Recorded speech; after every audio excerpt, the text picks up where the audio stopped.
Hi friends, welcome to Law Chat with Girja.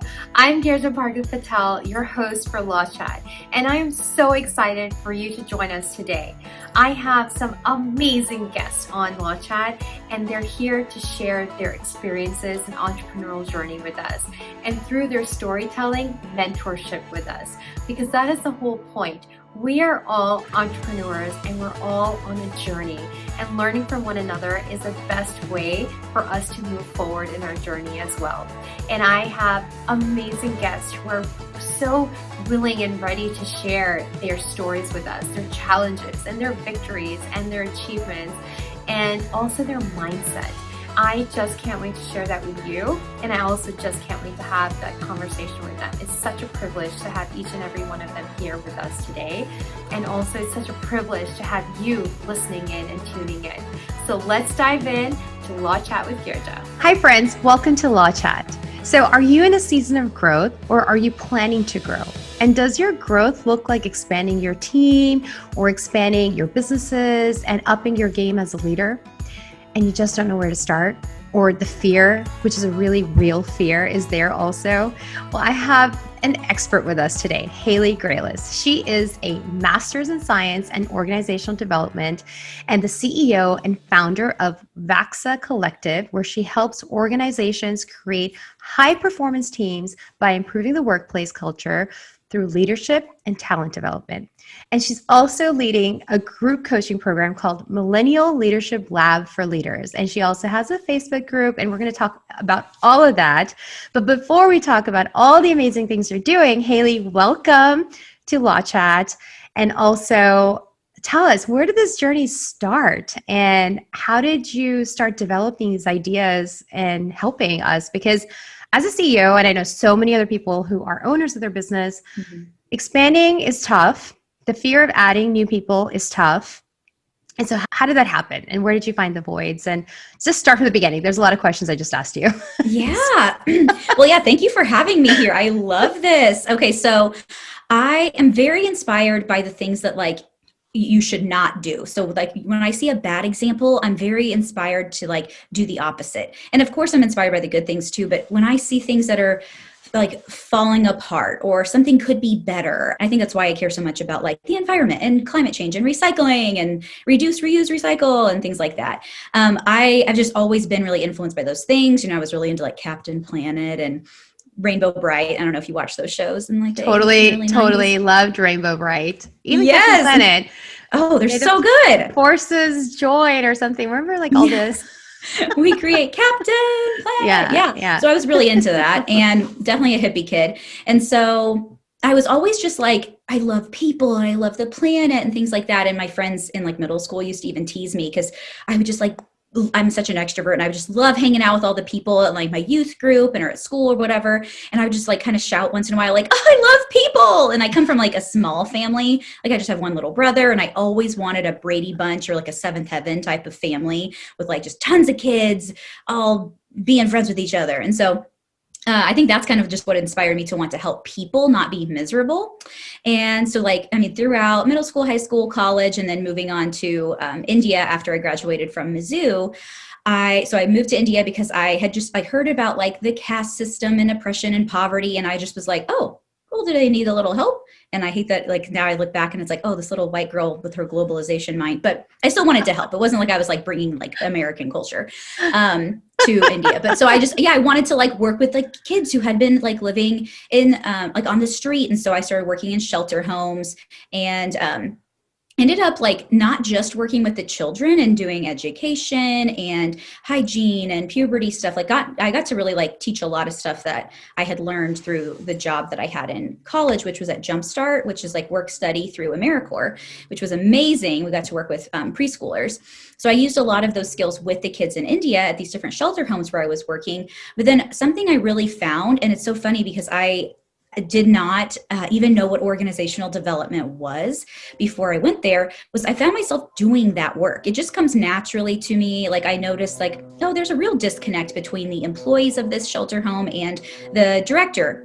Nobody's evil or anything. They just need some team building. They need some processes. They need some and I didn't even really know what consulting was, I don't think, but I ended up working with the leader, training the staff, helping them establish expectations and processes, and training them on like different methods of discipline and behavior support and things like that they could use with the kids. And it was just really, really rewarding because they were so thankful for it. They didn't know, because like in a lot of those shelter homes, they can't pay like the most educated people the salaries they would require to work in the shelter home. So you have a lot of like lower educated people, which, they're doing what they know how to do. Anyway, so I did a lot of that there. And once I moved back to America, I ended up moving to Kansas City, Missouri, and working at a nonprofit for a while. So for about 6.5 years. And the culture started really great. And I was like obsessed with it. Like my friends used to like kid me about how much I loved my job. Cause like after work or on weekends, like they would catch me being like, just kind of being like, oh, I wish I was at work right now because I loved it so much. And I think after like the extreme flexibility of what I did in India, it was good, and I like flexibility, but there was like no structure at all, and I didn't really have any support. I was working and living by myself. Then I was like really craving that structure in the, not like rigid structure, but rules and systems and processes, and I got that at the organization I was working at. And then after a while, it just got more toxic and more toxic and more toxic, and there was just such a disconnect. Again, not like bad people or evil people or anything, just clearly not practicing leadership skills, not practicing management tips and from trainings that they would have gotten. And I don't know like if they hadn't had the trainings that they needed or if they just weren't implementing them, but there was a huge disconnect. And so it was just a very stressful culture to be in, and the environment got worse and worse and worse. And so what I ended up learning about, and I'm trying to remember when I exactly first heard the phrase, but when I learned about psychological safety, I just had that light bulb go off where I was like, this is exactly what we are lacking.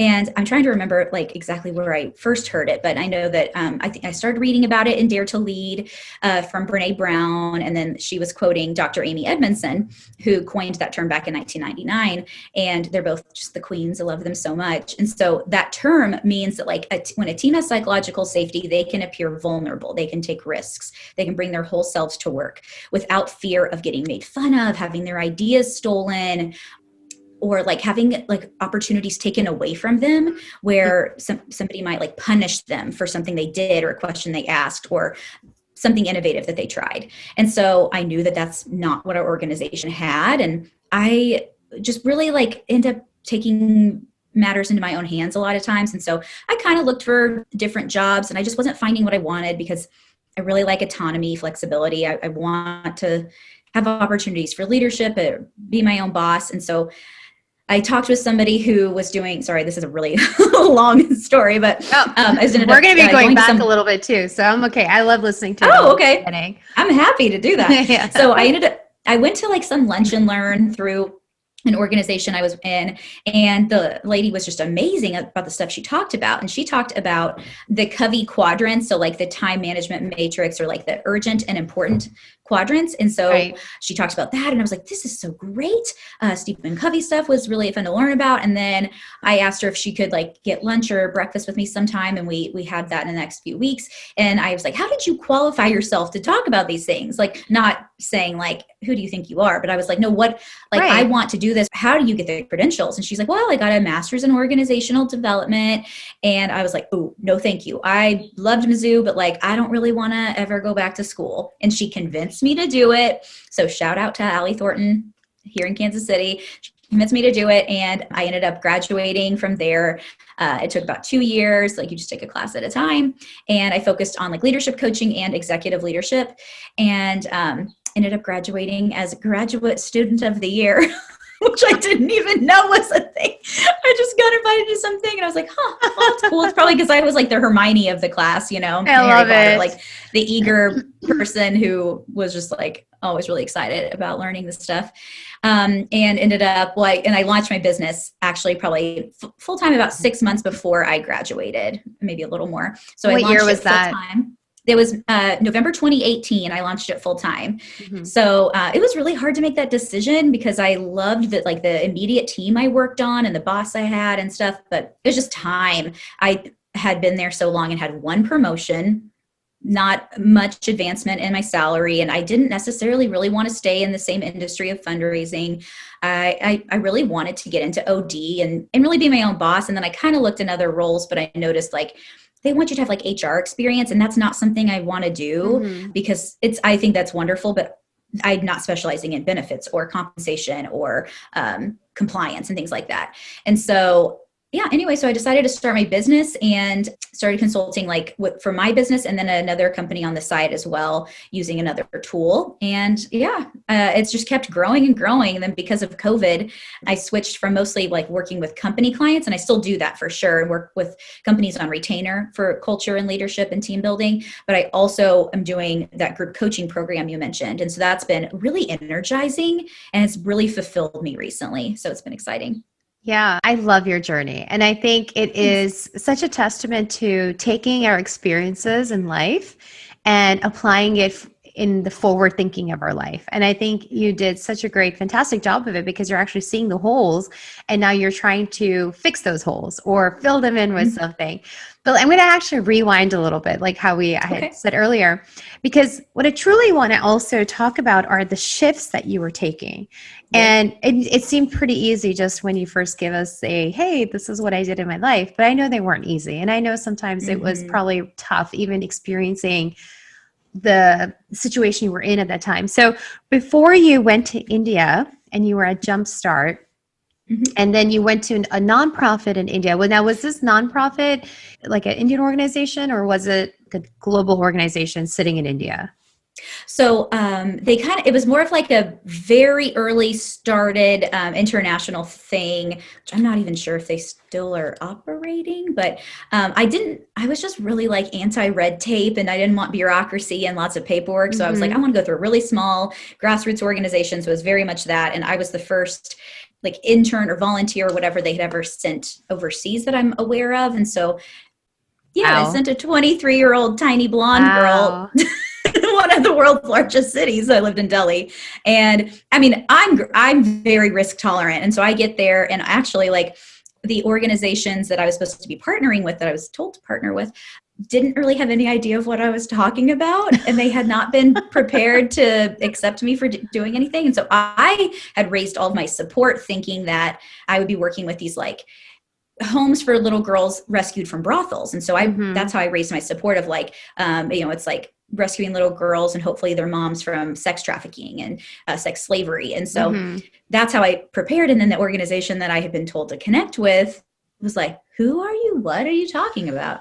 And and so I was like, oh my gosh. And so like, I was like, sort of like, well, this isn't good. But I was like, I'm totally transparent with my supporters. And I had, I don't know, I mean, dozens of supporters on an email list. And so I sent them as soon as I knew that I wasn't going to be working with those people anymore and I had to find a different avenue to serve.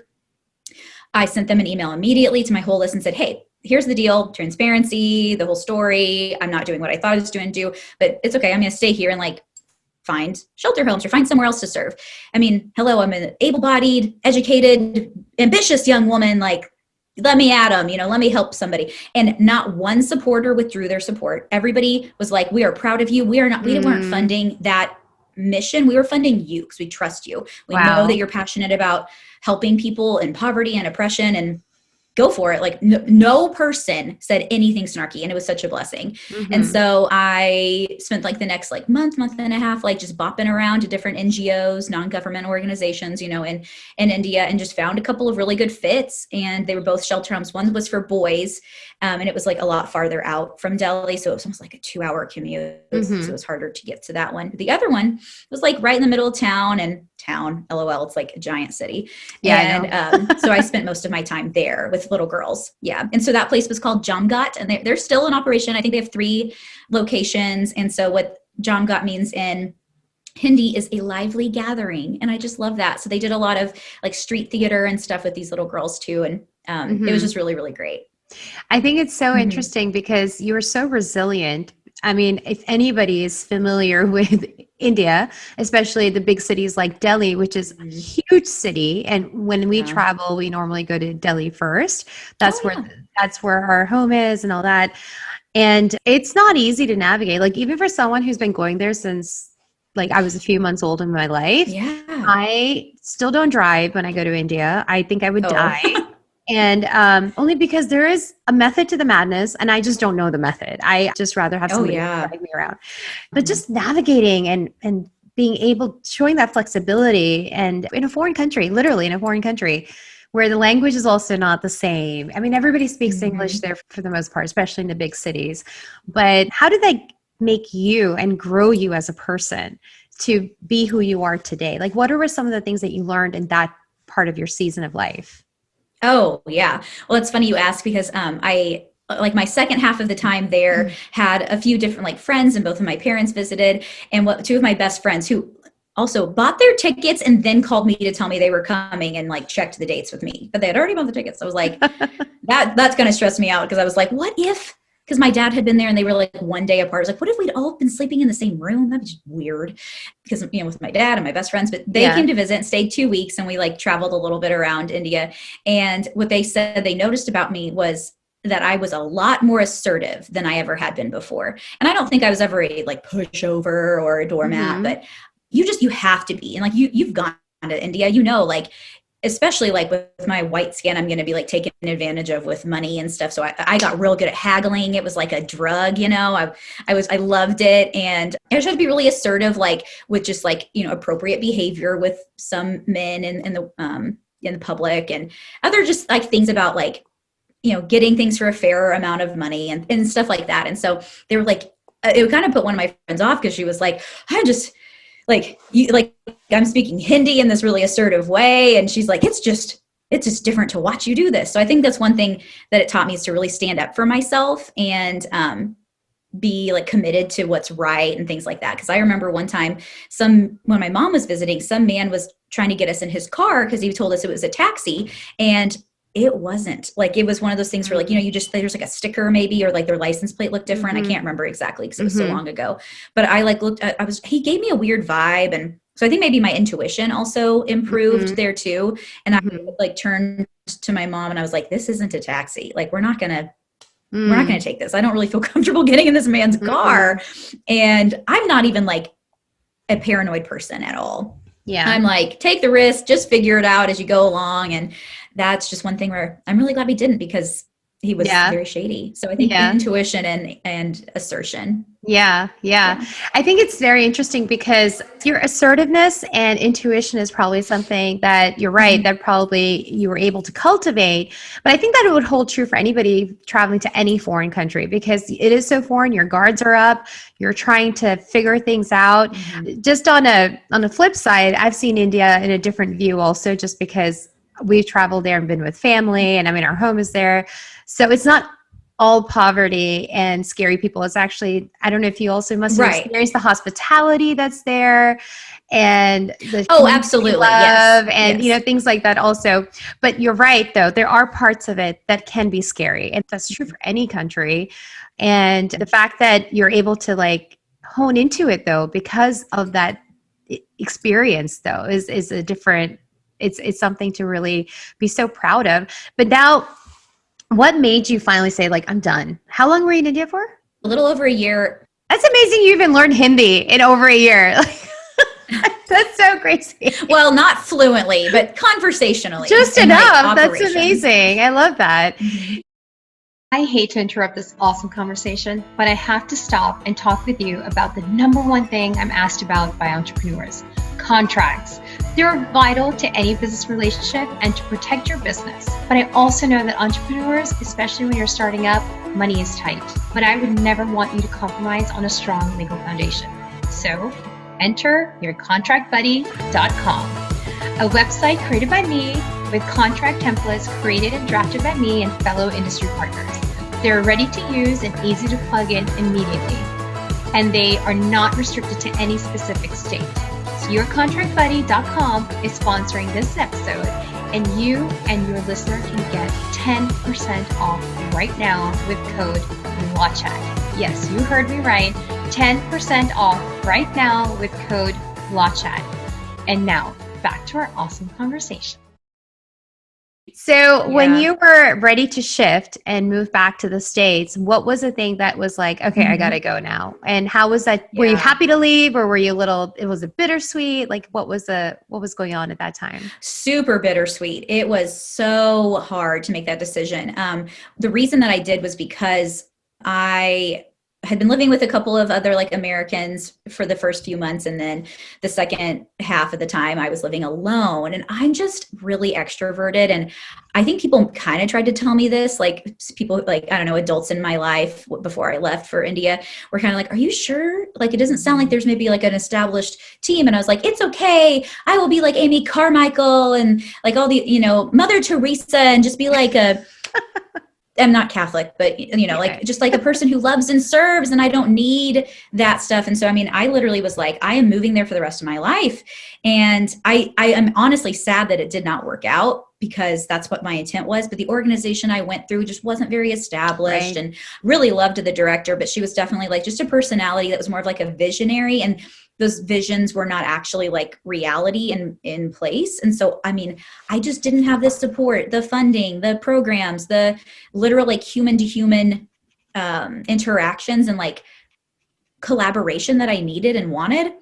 And I learned a lot about myself in that way too, that like, hey, I can have all these Indian friends and all these other like Western friends I met through like embassy stuff or church things and things like that. But like living alone, and it was just so hard. Yeah. And I'm not a person who gets homesick, not at camp, not on trips. I mean, most trips, like it's so funny. My friends are like, we've been gone for 14 days. I'm ready to go home. I'm like, not me. Sign me up for another city. Let's keep going. And there, it wasn't that I didn't love it. It was that I did not have like the support system.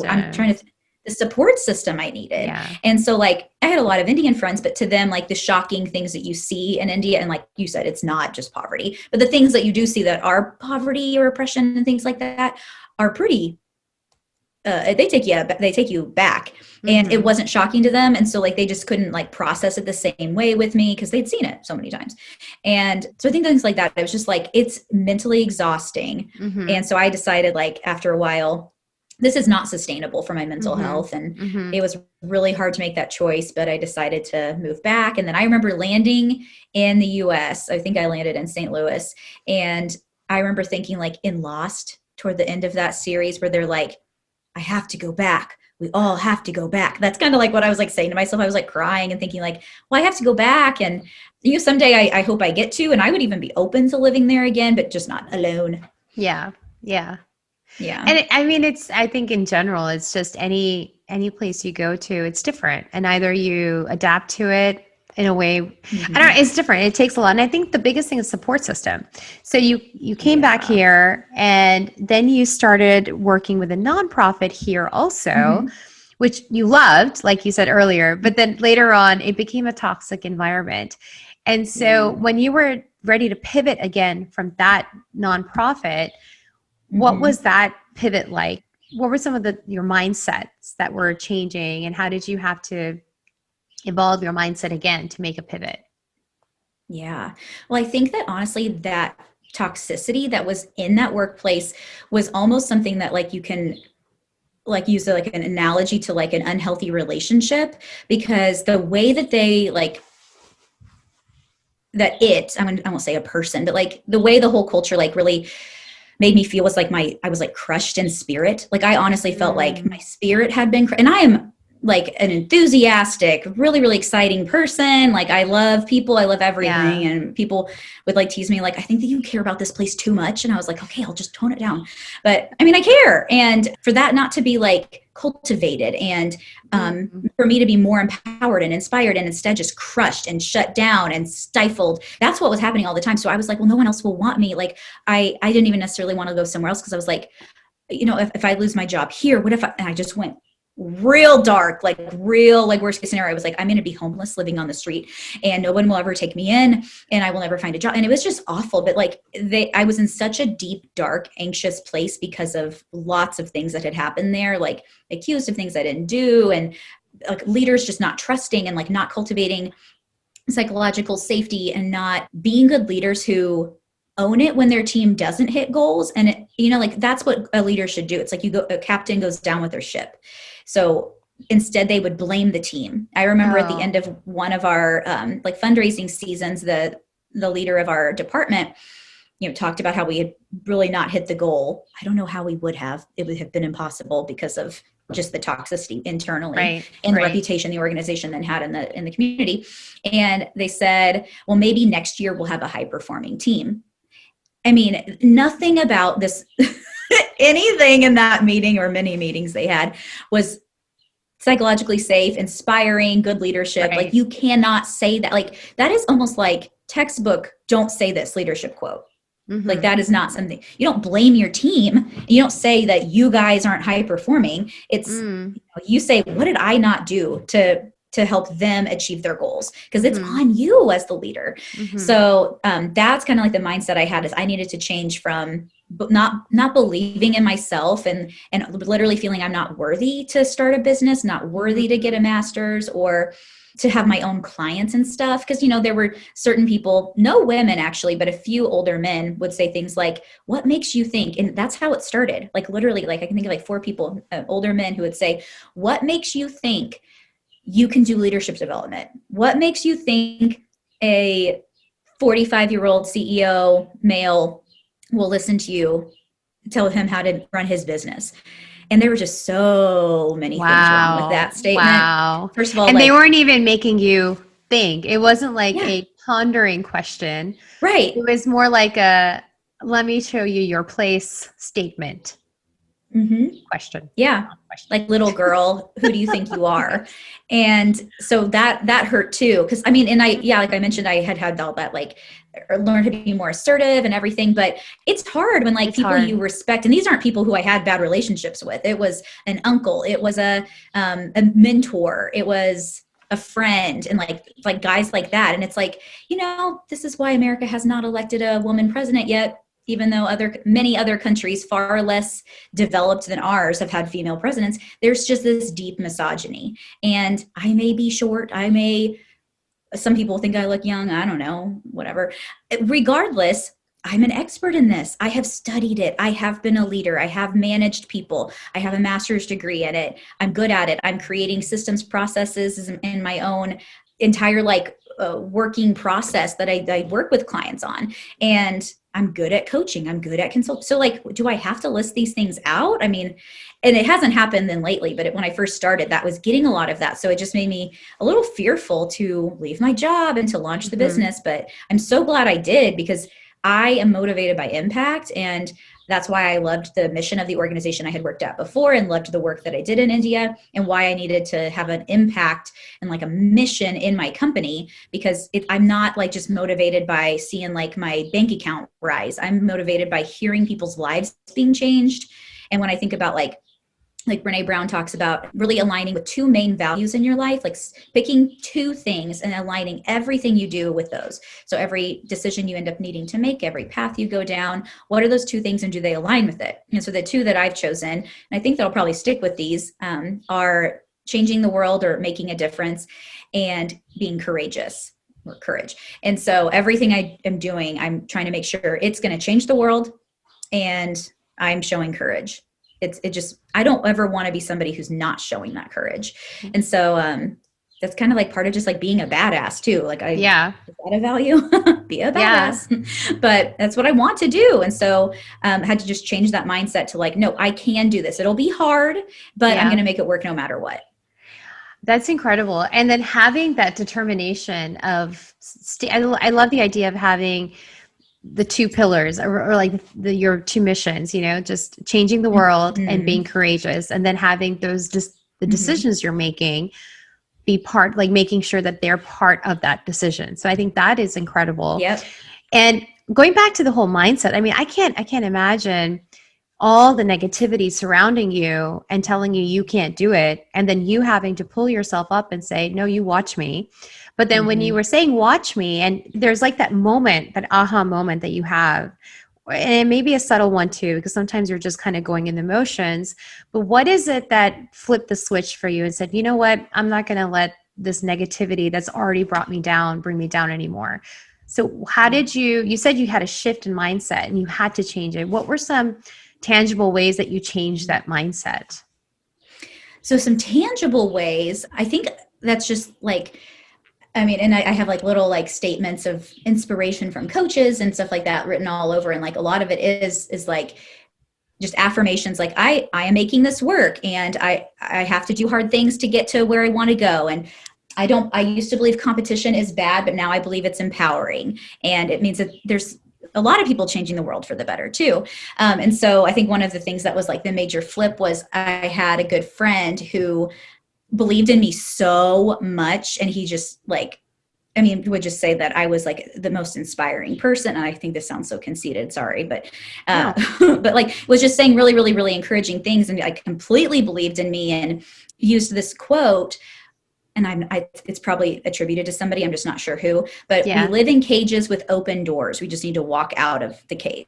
And a lot of times we think that there's a reason we can't do something or it's too risky, but really the cage door is open. Just walk out and go get at life, you know? So I think that's what like this stuff was. And I don't know if that's like tangible, but it's honestly, you know, a lot of people like at parties and stuff, like not now because COVID, but before would be like, Haley, this is just so cool. Like, I wish I could do what you do. Wish I could start a business and have moved to India. And I just don't even think about it as like being that amazing, because it's like Nike says, just do it. Right. I mean, I know that's simple, and maybe it's easier for me because I am risk tolerant, but if you want to do something, you literally just do it. Like you think about what you want to do, plan to do it, and you do it. You just take action. And if it looks messy, if it's imperfect, that's fine. You're doing something. Just like when people are like training for a 5K and they're like, I'm running slowly.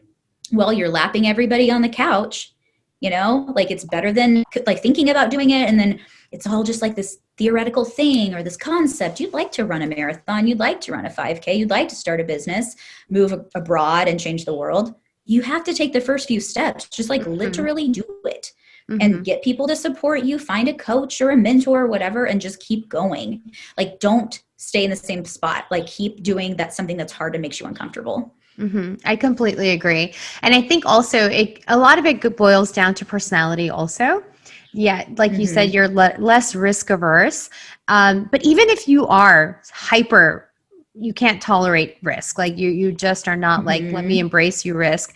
I feel like the best, in my opinion, also the best way to do something or your dreams or whatever those small little secret desires you might have is to take that first step. You don't have to take that giant leap across the water, but you can definitely take small baby steps that give you more courage, that give you more confidence as you move forward. And, you know, again, it's like, if you can't vote for yourself, nobody in the world should be voting for you, essentially. And so it's like, if you're running for something and you can't vote for yourself, please step out of that run. Like, please don't be a part of that. You're wasting everyone's votes.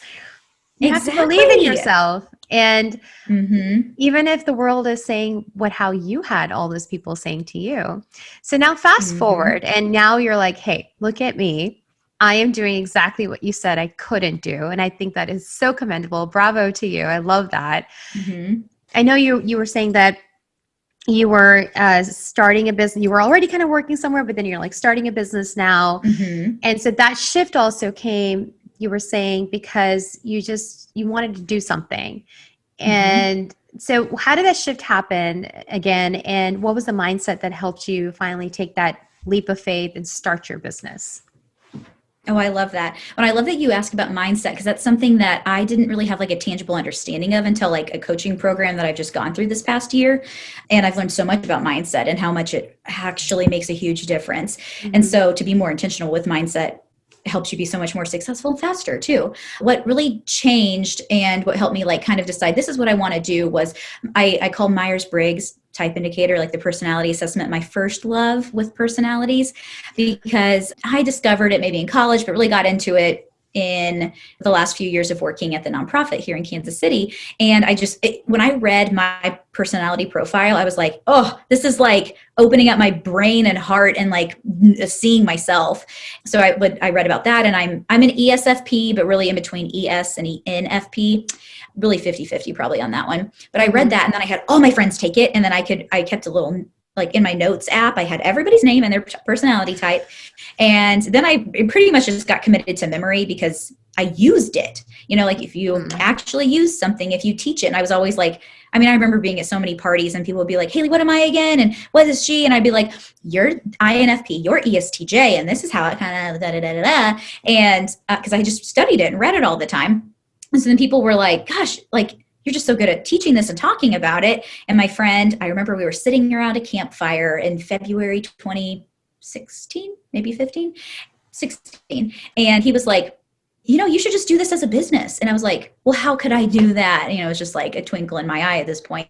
And he's like, well, get certified in it and learn it, teach it, whatever. And I was like, well, it's like $2,000 to get certified. And I don't know if it's worth, I don't have the money or the investment really to be able to do it. And he's like, do a Kickstarter. And I was like, tell me more about Kickstarter. I'd heard of it, but I'd never backed anything. So he's in marketing. And so he was like, well, I'll help you with it. And so I recorded like a video. I got like a photo shoot. I got all these like testimonials, and I did a Kickstarter to be able to pay for my Myers-Briggs training certification. And I hit the goal within half the time. I had friends like immediately backing me, and there were all these different reward levels. So that's really the catalyst that got the business like idea out there. Is he was like, you should do this. And I was like, tell me more. And so then it was successful. I got certified in that, and I did Myers-Briggs consulting with teams as a side hustle for a while before starting the business full time. And then I started learning about like the predictive index and Enneagram and things like that. And so I use those tools when I work with clients. And it's Which is your favorite? It's a really good. Which is your favorite out of all of them? It's so hard to pick a fave, because it's like when you go to the doctor and they measure a lot of different things about you, like your height, your weight, how are your eyes doing, what's going on in your throat, what's your blood pressure and all that. And so it's like, if you just look at one thing, like my blood pressure doesn't tell me anything about my height, It's so tough. I think Enneagram's really becoming a favorite. The thing is, it's not like validated. So like the predictive index that I use with another company is validated, and I really like that. But Enneagram speaks to your soul. It's like, what is your core longing, your core fear, your core desire?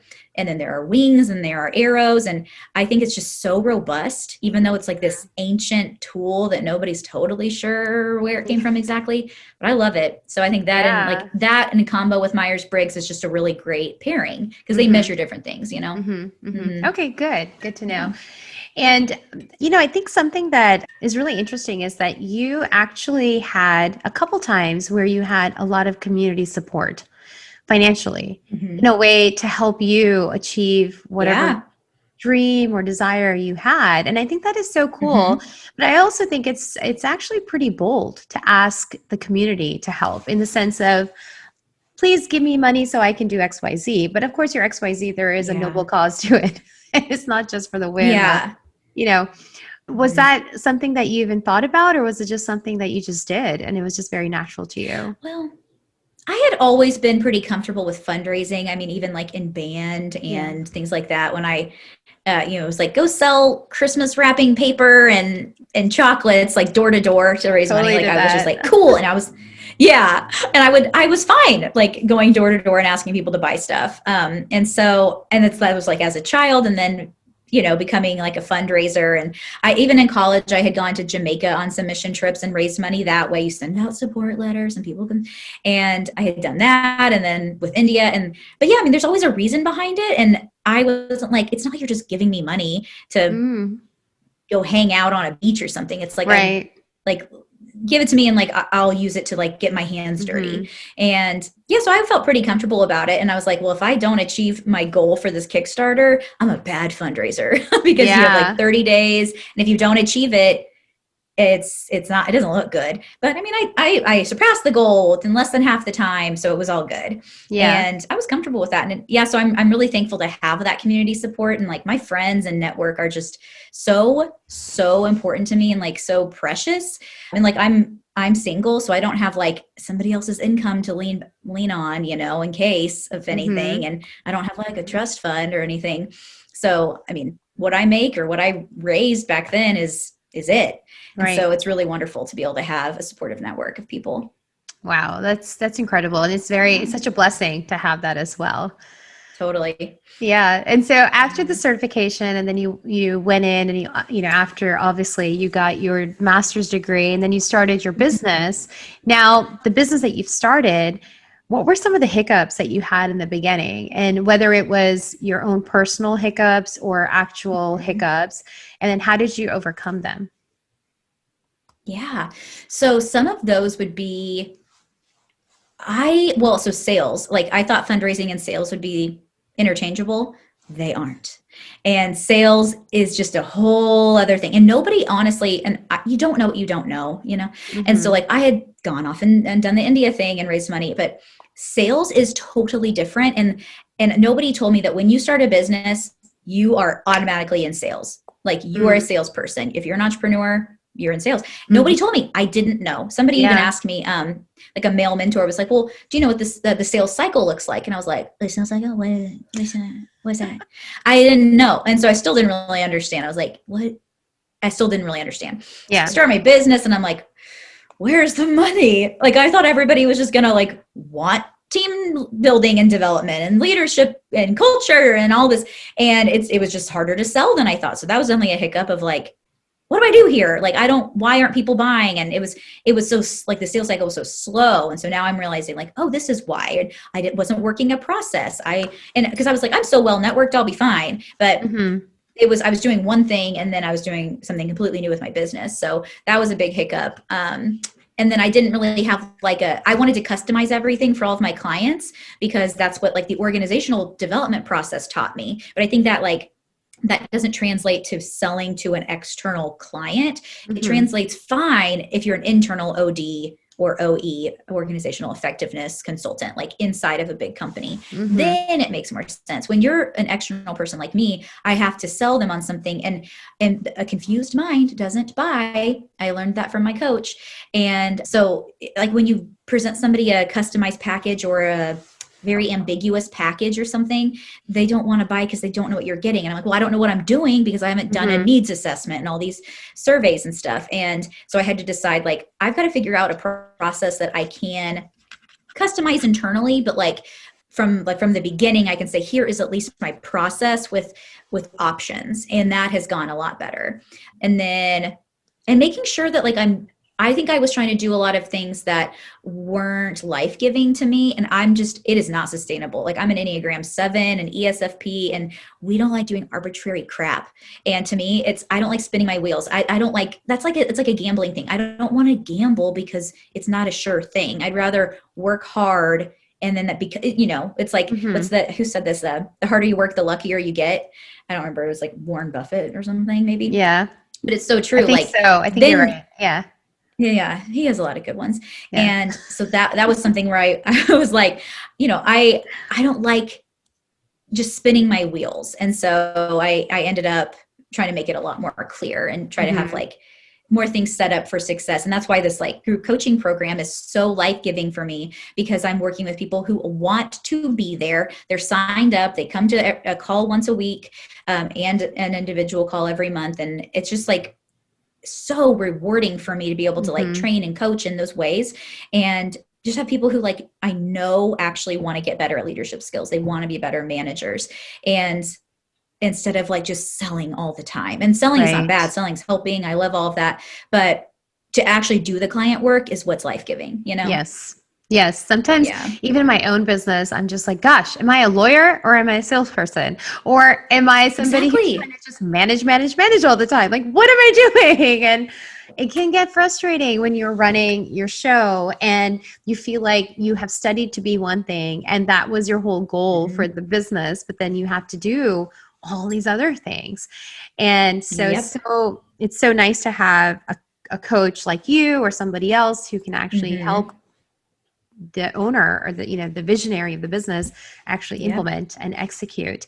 And so quickly though, before I start talking more about your business, is what were some legal issues that you've had, or some things that you're just kind of like, God, I wish I'd taken care of that beforehand, or you'd already implemented it to avoid issues? Well, so I remember thinking that I'd have to trademark my logo and my company name. And then I ended up going to a university law school a kind of a thing where it's like a round table of law students who help you out. And so I don't remember how I ended up getting connected with that, but I sat down with them and the like law professor, and they were like, that's not really something you want to invest in right now. Like you want to like get your like doing business as thing and make sure you get the LLC and like figure out like what you're going to do about taxes. So taxes is always a thing, and it's tax season now. So it's stressful. And so, and then contract, like knowing if my contract is even valid, like how do you know if a contract is valid? How do you, like, what's fair to put in there? Like, these are just things no one teaches you unless you go to law school. And so like, that's such a wonderful, like unique skill you have to be able to offer that to people, because people just don't know those things. And I think with like my contracts and any other like form, how do you make sure that stuff is like keeping you safe, and do you need general business insurance or do you not? And so those are things where everybody says something different. I felt like I would ask some people and they'd be like, you have to do ABC, and others were like, ABC doesn't matter, XYZ matters. And so it was just so confusing because it was one of those things where nobody's giving you consistent advice or counsel. And so yeah, I wish that that's something that I would have known more about. Oh, nice. So how did you fix that? Did you end up going to a lawyer, or did you just talk to other industry leaders, peers? Yeah, I just talked to other industry, like people in my industry, and they helped out with understanding which things were important to get and which weren't, and like what's something that I need to look at for the future. And so like, you know, I'm not going to trademark my logo right now because I don't think anybody would really want to steal it. Although you're going to be like, Haley, you'd be surprised. I don't know. And you know, at some point I'll probably rebrand. Yeah. And so if you're not committed, there's no point. Anyway, so those are things that like, yeah. Well, when you don't have the capital to like invest in all of those things, and like, I mean, because I think trademarking, when I looked at it, was a lot, or at least it's, I was like, I don't have the money to put into this right now. I need to make money before I start, you know, outsourcing all these things. And so that's something too. I thought that when I started my business, because I'm a consultant, I'm not like dealing with an item or like a product and selling a product. I was like, I don't need any space. I don't need really like any startup money, because, you know, I just do what I do. And then that was wrong too. Like, I wish I would have had a coach from the very beginning or been in a coaching program. I wish that I would have talked with a lawyer about things just to like give me peace of mind from the beginning. But when you don't have, I mean, maybe I should have gotten a small business loan from the beginning, but those are just things you just don't know. And even some of the like business helping organizations in town in Kansas City, like they were sort of helpful, but sometimes it was still super unclear information. And it was like, here's a conceptual thing you should do. And it's like, but I need the practical, like, give me a list of what to do and who to talk to, because I don't know. So that was really stressful, but I'm at a point now where I'm feeling a lot better about it. And I'll be able to invest in some of the like more rigorous legal stuff eventually. And peace of mind is everything. I'm sure that's what you're you kind of teach your clients as well. So let's talk a little bit more about your clients and all the programs that you are running right now. And so you have Växa. Is it Växa? Am I saying correct? Yeah, well, so when I first picked the word, I thought it was Växa, and it might be more Växa, like a Swedish thing, because it's Swedish. My dad's side Swedish, and but so most people just say Växa, and so I'm just going with it. And then my cousin and I are actually supposed to be in Sweden next year, so I'll get back to you. I'll be like, hey, here's how they say it. Actually, somebody said, well, Haley, it's I met somebody who used to live in Sweden. And they were like, I think it's one of those words that like often or often it's just said differently in different areas by different tomato, people. Tomato.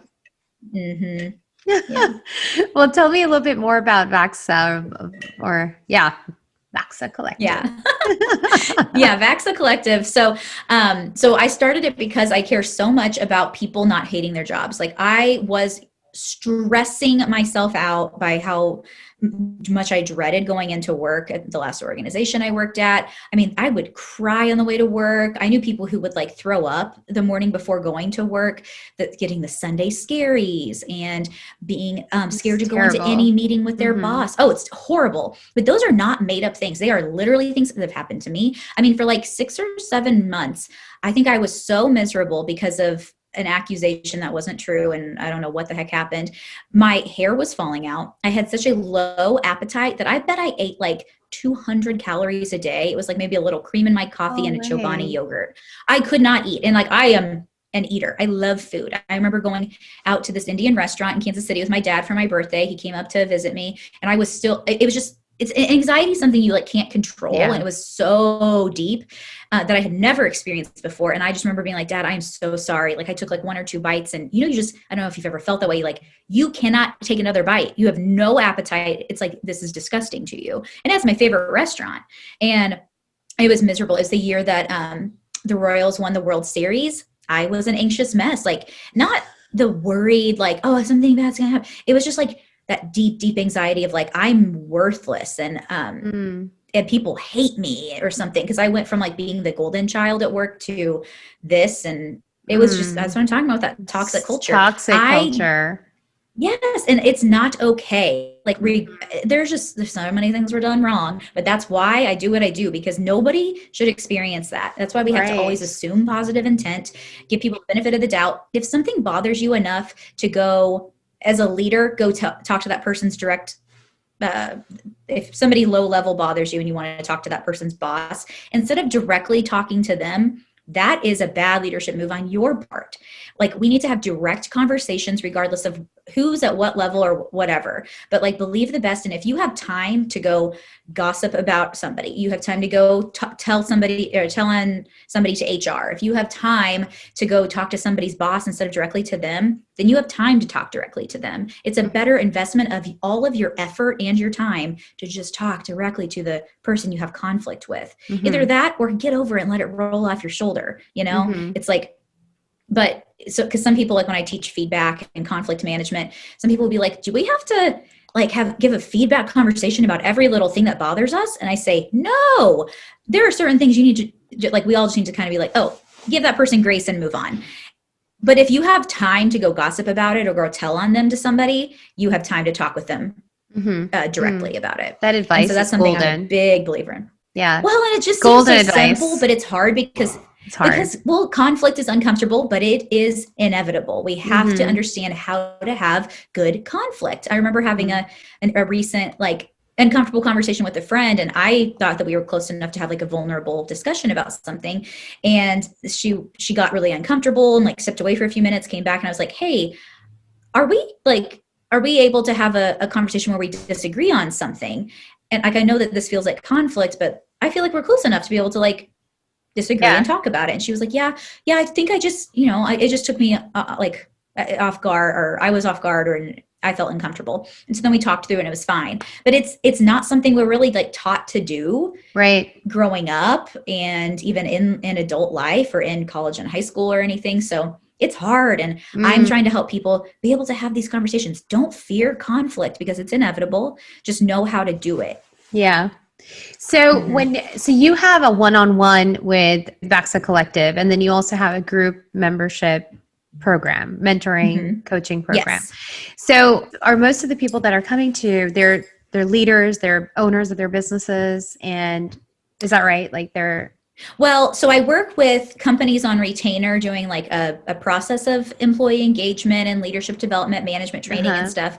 And then most of the people currently in my program, some are entrepreneurs, some are mid-level managers. And so, and that's great too, because I think that I've encountered, at least when I talk to a lot of people like in the millennial or even Gen X demographic, is that a lot of people, like, they get thrown into a leadership role and they've never had management training. They've never had leadership training. And it's weird. Like, these are even at good companies where I'm like, okay, well, what leadership development opportunities have you had? And they're like, oh, nothing yet. And it's like, you're a manager. This is crazy that you like, and management and leadership have different definitions, but they do overlap and integrate for sure.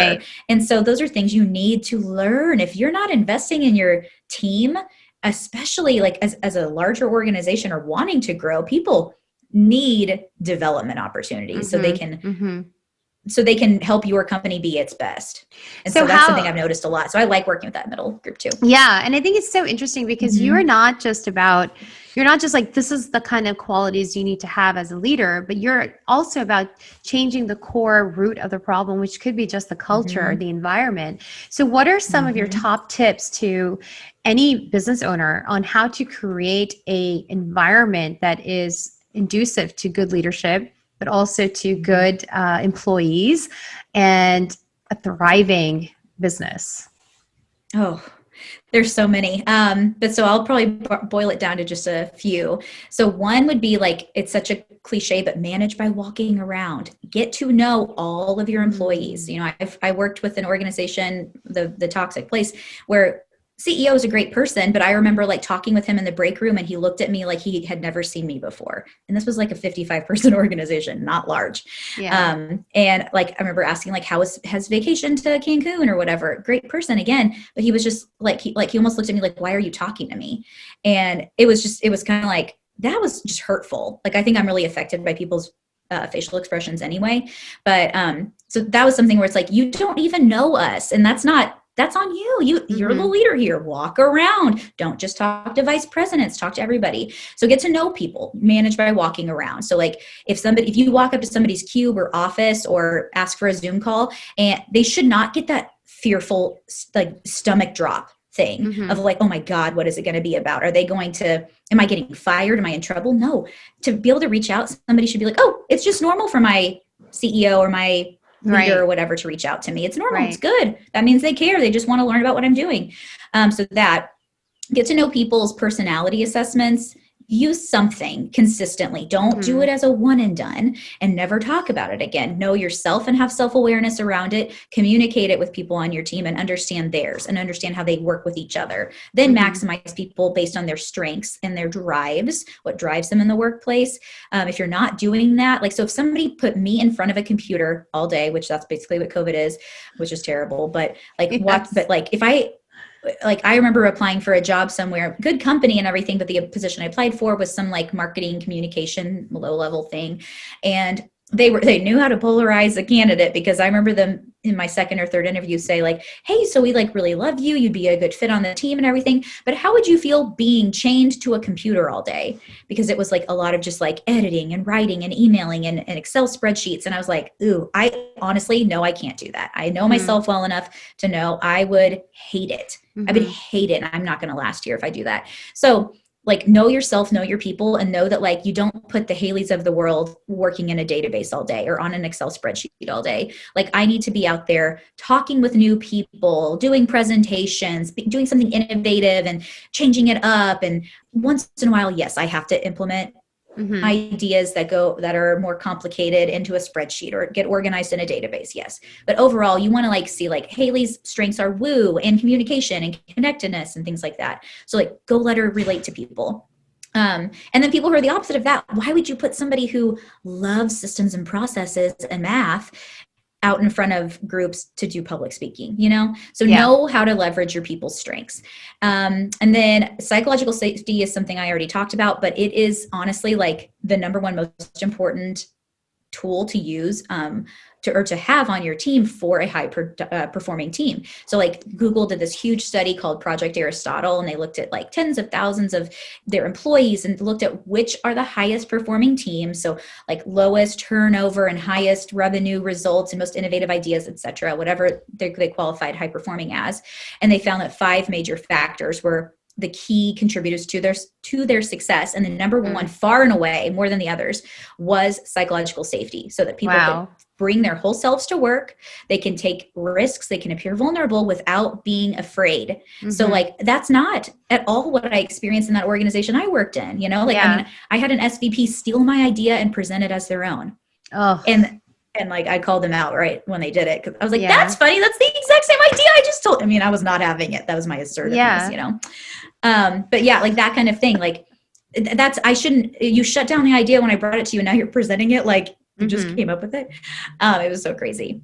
And so like that psychological safety, I should be able to ask hard questions and take a risk, appear vulnerable without fearing like what you'll think of me and what you'll say to me. If you'll steal my idea, humiliate me, take away additional opportunities in the future. I mean, this is literally when Dr. Amy Edmondson was doing this research at Johns Hopkins, I think in 1999, she found that the surgical teams that had the most success, so the ones that had like fewest deaths and surgical complications and things like that, made the most mistakes per all of the research she gathered. She's like, well, that's weird. That doesn't make sense. How are they making more mistakes but they have better results?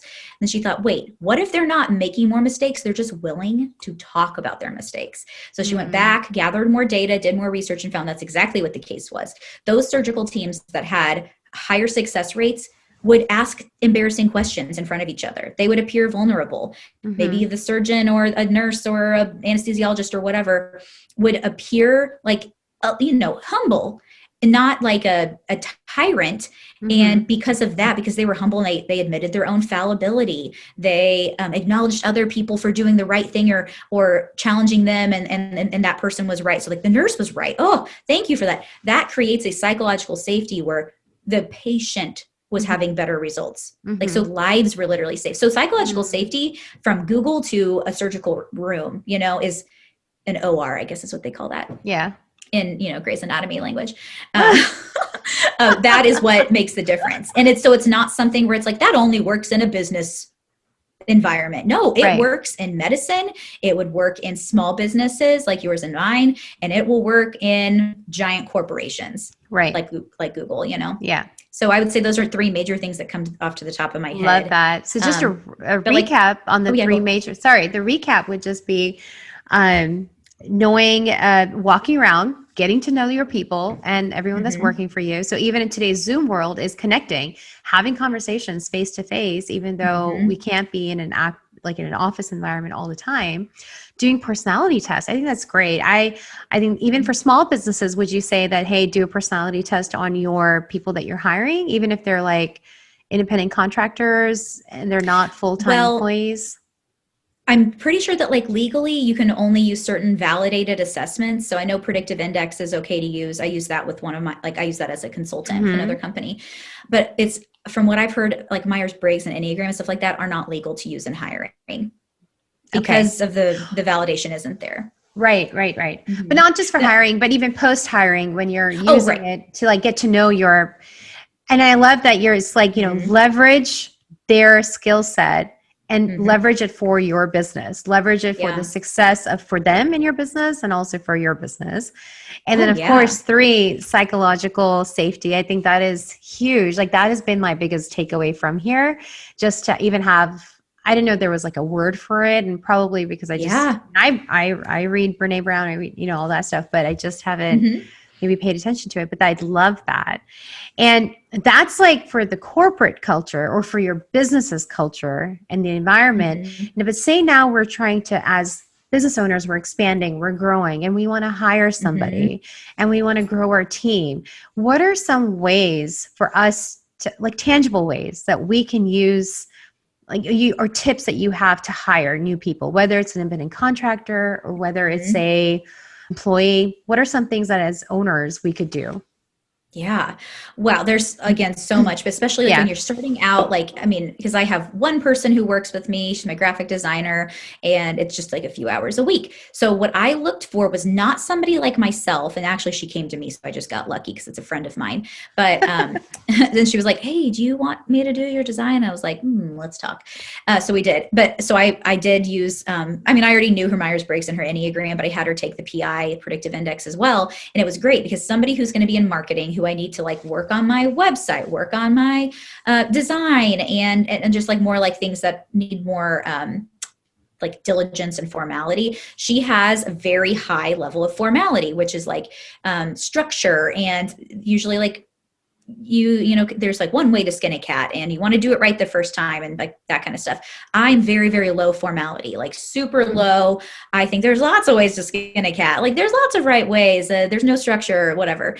And so with that, like I would say, like when you're looking for somebody to do a job, don't just find somebody who's interested in it, but find somebody who's first of all teachable, set super, super clear expectations for them, which means you can't just like have a meeting on a whim and then be like, oh, I want good graphics, or write contracts great for me. You know, like you have to like really sit down by yourself and create a list of what you need and what your expectations are, and have that person like have the psychological safety to be able to say, well, you know, I don't know, Haley, what do you think? Like, I don't think that this makes sense, or this isn't something that I really would have thought would be part of the role, or something like that. So make sure that the person understands what your expectations are, and then make sure that like you're clarifying things to them by using certain personality stuff or whatever, just so that they know if it's a good fit. Right. And so like, you may not be able to like use it in hiring, but like using it just in conversation to see like, what do you know about yourself?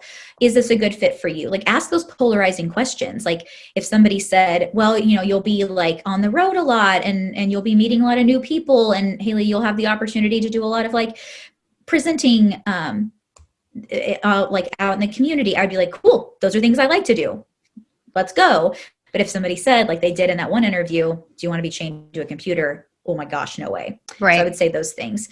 Yeah. Okay. So basically it is, just to recap that also, and please remind me because I think I might have forgotten, but ask polarizing questions, have the expectations set for them and for yourself. So actually like sit down and write stuff out of what you're expecting and what that role would be encompassing. And then did you say to give the personality test? Is that what you were saying earlier? Well, so I think that like as a small business, like you can do that and have a conversation about it to make sure they understand truly, like, because I mean, sometimes like, you know, if somebody's a 1 on Enneagram, the perfectionist, it doesn't mean that they're always going to be super rigid or like want to change everything about you. Right. Those are things that like when you read the personality description, it might say that. But as a 1, there also can be a really gracious, open-minded person too. So you don't want to like put somebody in a box just because that's what the 1 is or something. So don't not hire them because of a personality thing, but it's just like a conversation starter. Like, tell me about this. How do you overcome the need to be perfect? How do you overcome that need to expect high expectations on others? Or for me, like, what do I do? Like if somebody isn't moving fast enough, don't assume that I'm too impatient. Ask, hey, Haley, what have you done to overcome that? So that's about being self-aware, you know, it's about that and understanding others have a lot of nuances to themselves that are not just, you know, black and white examples in a personality assessment. Thanks. I think it's so hard sometimes to just add a team member. And then I personally, at the end of last quarter of 2020, I just had to really go through the roller coaster of team hiring and firing more like, I think we can separate and go our own ways type stuff. And it was tough. It was really tough because it's just like, because then as a business owner, you're also thinking, did I do something wrong? Is something that I've said or something that wasn't clear enough, or maybe, I don't know. And then, so, you know, you go back and forth, and again, it's the whole mindset game and you're trying to figure things out. But then knowing who you are, and then knowing, you know, getting now these amazing tips, I'm definitely going to be using some of them as well for my own business. So great. I love that. Thank you. Yeah. It was a tough journey, but it was like literally Q4 of 2020 was like, I could say bye to that and not see it again. Like, I'm like, really? That was just annoying. Yeah. And then you're also spending a lot of money to fix the problems that someone might have done already. And then now you're like repairing that. And it was that's exactly what happened. And so I'm always very curious to know how to handle certain situations. But even as a business owner, what do I need to embody to make sure that I am being welcoming, firm, welcoming, you know, like having that balance. Absolutely. And it can be hard, but that's setting those clear expectations from the beginning and then doing check-ins, like manage by walking around, get to know your people, like have weekly team meetings or whatever, where you go through a quick agenda of what are you working on? What obstacles do you have? Because like, I mean, I remember going to this amazing supervisory training a few years ago, and the trainer said, as a manager or leader, you have as a manager more, you have 2 main roles. 1 is to motivate and inspire your employees for high performance, and 2, remove obstacles out of their way. So if you want them to be excellent, if you want them to achieve goals and stay in line with expectations, you have to see, do you have all the resources you need, the time, the clarity, all those things to be able to be successful? Because if not, tell me what those are. And that might just be even clarity. So like in your case, like if there was something unclear, then they can say, oh, this wasn't clear. When's the deadline? Or what did you really want this graphic to look like? Or what's the consistency around these reports if they're a bookkeeper or whatever? Like that, doing check-ins, having the whole team understand who does what and stuff like that, really, really helpful. I love that. I love that. Check-in, status, obstacles. Yes. Let's get clarity. I think that is brilliant. I'm literally going to write it down in just those 3 bullet points for myself. I love it. I love it. You have shared so much with us today, and I thank you so much for that. So much wisdom. And then alongside of that, I love your personality, your spirit. Definitely can feel it across the Zoom call as well. Aww. And so thank you so much. And just quickly before we say bye, I like to ask a few fun facts and some questions. And so what is one of your favorite books that you like to read? It could be personal. It could be just for fun. Wow. So this probably sounds like funny and expected because of India, but I loved Life of Pi. That was one of those books that I could not, I couldn't put it down. When I was done with it, I was like, oh my gosh, I need something else just like this. And so I read another book by Jan Martel, and I think I'm saying his name right, but it was even weirder. And so it was great. Like, I just like these like weird adventure books. So that, and then I loved Unbroken, about Louis Zamperini, and that was fantastic. So those are 2 that I could probably read again. And of course, Harry Potter, love it. I love Harry Potter. We went to Universal in 2019. Yeah, 2019. And oh my gosh, I actually teared up walking into Harry Potter land. And my kids are just like, they're like, you've lost your mind. What is going on with you? I'm like, you have no idea. You have no idea. I was first day. Yeah, I read all the books as if it was going out of fashion. I just kept reading them until they were finished. Then when the movies came out, I was like, first day, first show, number 1 in line, because we didn't have assigned seating at that time. And so it was just I loved it. Oh, so great. Oh my gosh, it was amazing. It was so amazing. Love Harry Potter. I loved it a lot. So what are some of your favorite biz tools, online apps? What do you use? Yeah. So I am still deciding with some of them. Like, I know that people love Asana, but I'm using Trello because I just think it's like simple. I'm using the free version. So I just actually really embraced Trello a couple weekends ago, where I was like, oh, it suddenly makes more sense to me. Yeah. And so I've used that one, but Slack is by far my favorite. I just love it because I think it encompasses the best of both worlds of email and instant messaging, because it is instant, just like texting or IMing or whatever, but it's also like pre-organized email. Like, instead of sending an email, then filing it in a folder, you are choosing the channel it goes in and keeping everything there. It's just so organized and it's immediate. I just love it. So Slack is definitely my fave. I use both of them, and I'm growing to love Slack. Trello, I just love. I think it just organizes me. Forget everybody else. I'm like, it organizes me, and I love it. It's and you can make it look pretty, and I love that too. So yes, I agree. Yeah, because aesthetics matter. It does. It does. So a final question for you is, what anchors you when you are feeling downright blah? What anchors you? Oh man, that's good. I think, and I hate to sound cliche, but just knowing that in the end, all of these details and stuff don't matter. It's like, I am loved by God. I am worthy just because I am made in his image / their image. I'm trying to not have such a gender correlated thing about God.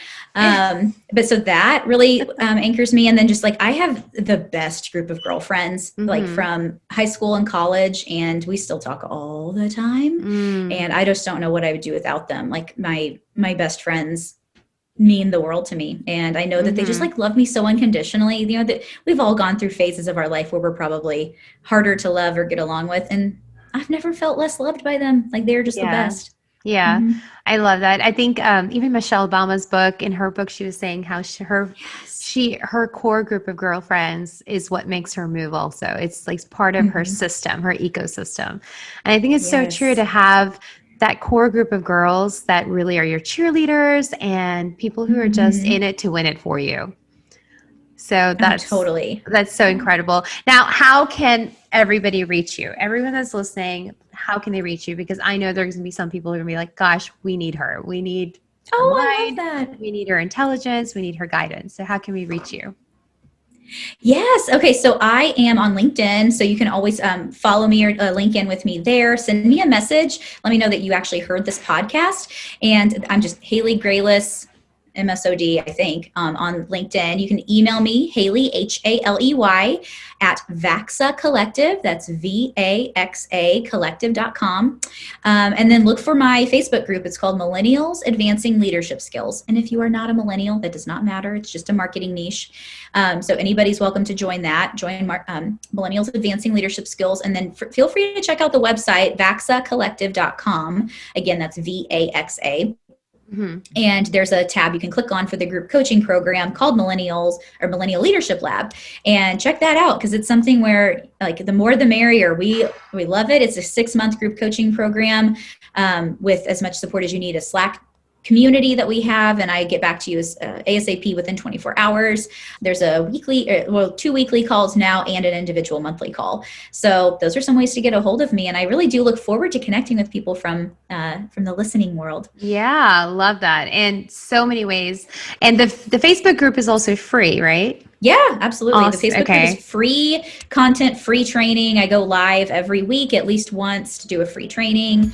Yeah. And then like we share information on like Twitter and Växa, or on Instagram too, at Växa Collective. I'll be joining that group. And then Are you on Instagram by any chance? Yes. So you can look up my name. It's Haley Biz Grayless. My nickname is Biz. It's been like that since high school.